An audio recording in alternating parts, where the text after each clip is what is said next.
Tuhan berfirman kepada Musa, "Perintahkanlah kepada orang Israel dan katakanlah kepada mereka, apabila kamu masuk ke negeri Kanaan, maka inilah negeri yang akan jatuh kepadamu sebagai milik pusaka, yakni tanah Kanaan menurut batas-batasnya. Adapun sisi selatanmu ialah dari padang gurun Sin menyusur Edom, maka batas selatanmu mulai dari ujung laut Asin di sebelah timur, lalu batasmu membelok di selatan pendakian Akrabim, terus ke Zin dan berakhir di sebelah selatan Kades Barnea. Sesudah itu ia mencapai Hasar Adar dan terus ke Asmon.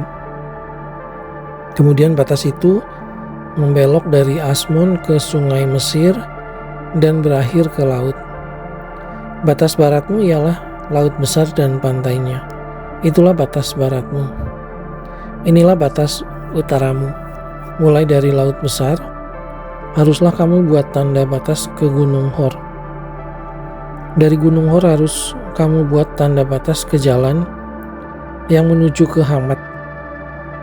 Lalu batas itu mencapai Sedat. Kemudian batas itu mencapai Sifron dan berakhir di Hasar Enan. Itulah batas utaramu. Sebagai batasmu di sebelah timur, haruslah kamu membuat tanda batas dari Hasar Enan ke Sefam. Dari Sefam batas itu turun ke Ribla di sebelah timur Ain. Kemudian batas itu turun lagi dan mencapai tebing danau Kineret di sebelah timur. Lalu batas itu turun ke sungai Yordan dan berakhir di laut Asin. Itulah negerimu menurut batas-batasnya sekeliling.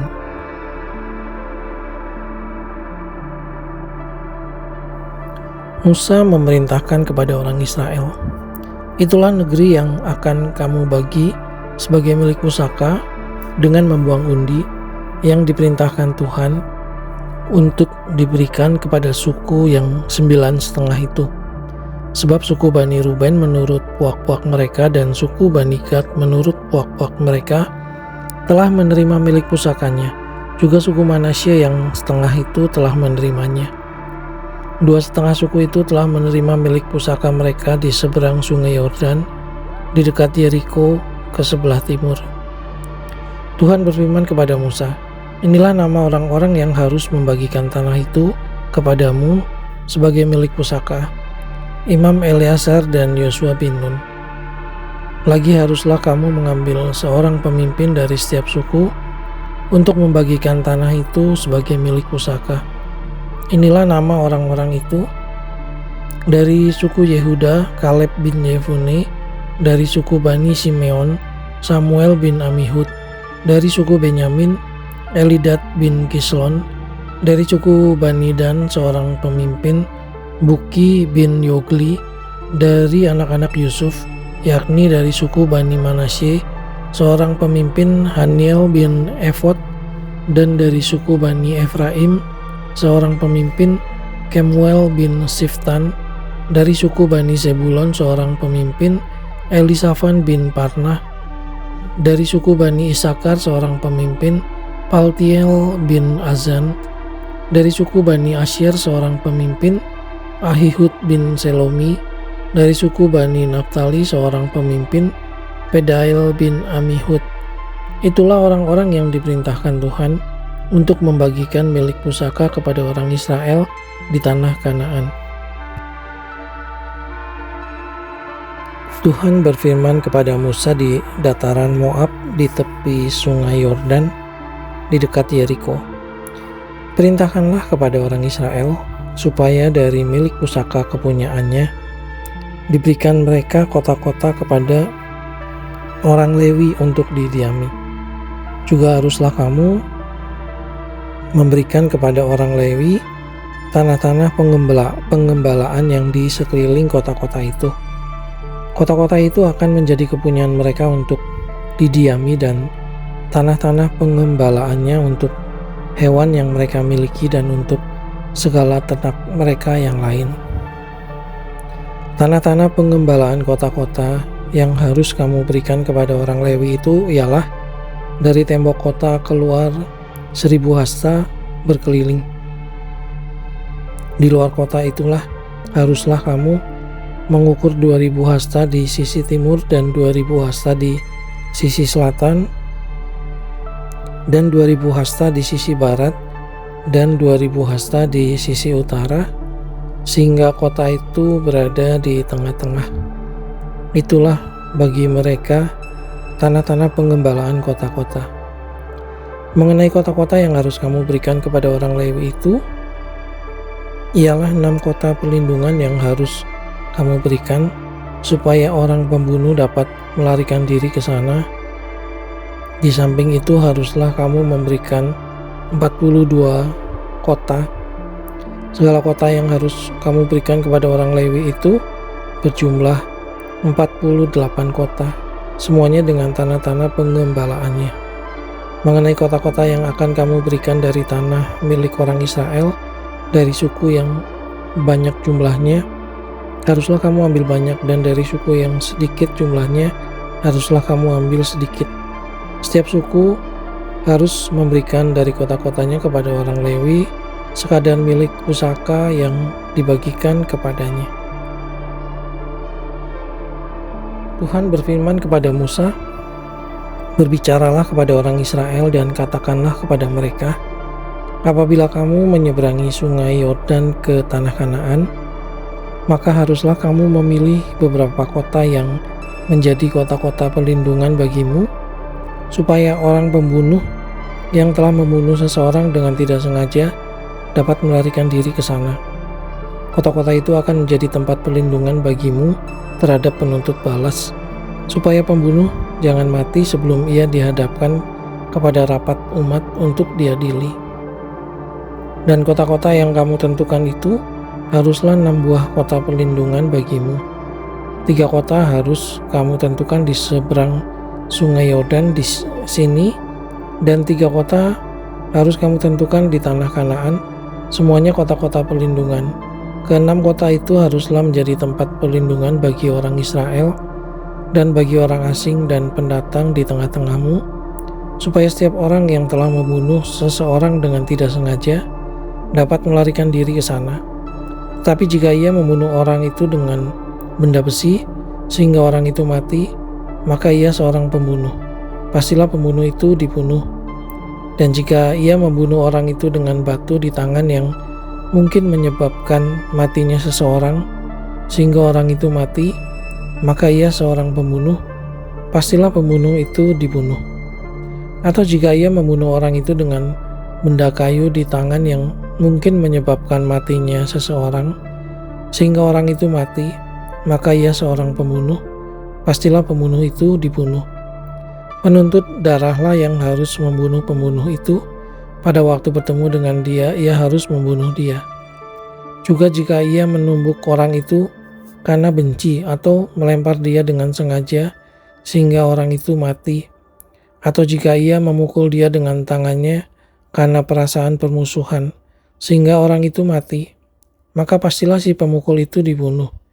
Ia seorang pembunuh. Penuntut darah harus membunuh pembunuh itu pada waktu bertemu dengan dia.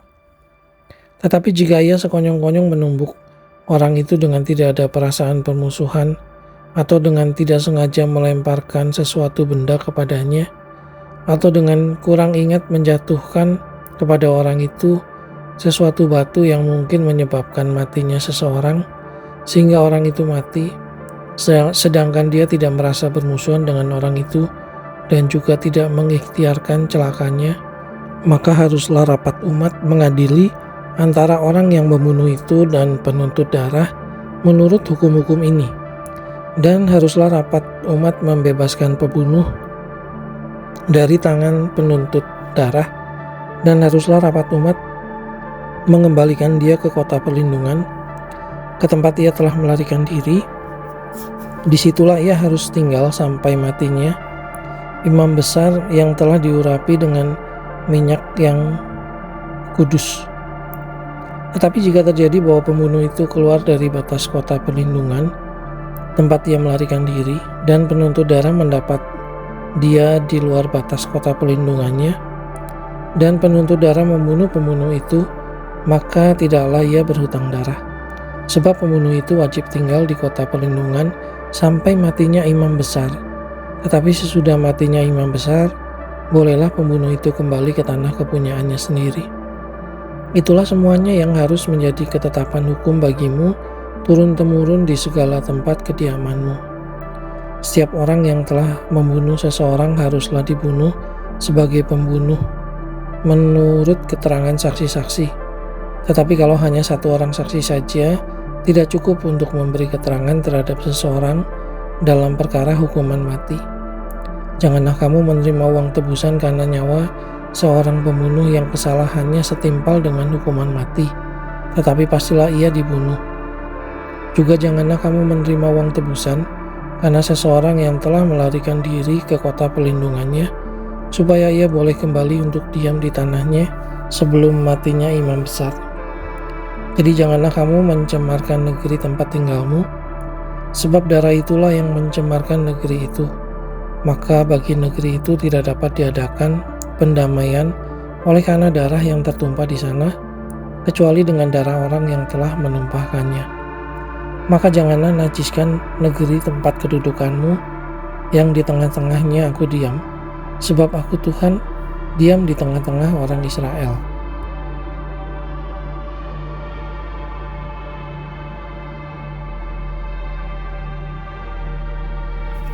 Mendekatlah kepala-kepala puak dari kaum Bani Gilead bin Makir bin Manasye, salah satu dari kaum-kaum keturunan Yusuf, dan berbicara di depan Musa dan pemimpin-pemimpin, kepala-kepala suku orang Israel.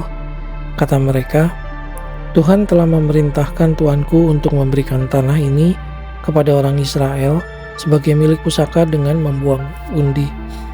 Dan oleh Tuhan telah diperintahkan kepada tuanku untuk memberikan milik pusaka Selafehat saudara kami kepada anak-anaknya yang perempuan.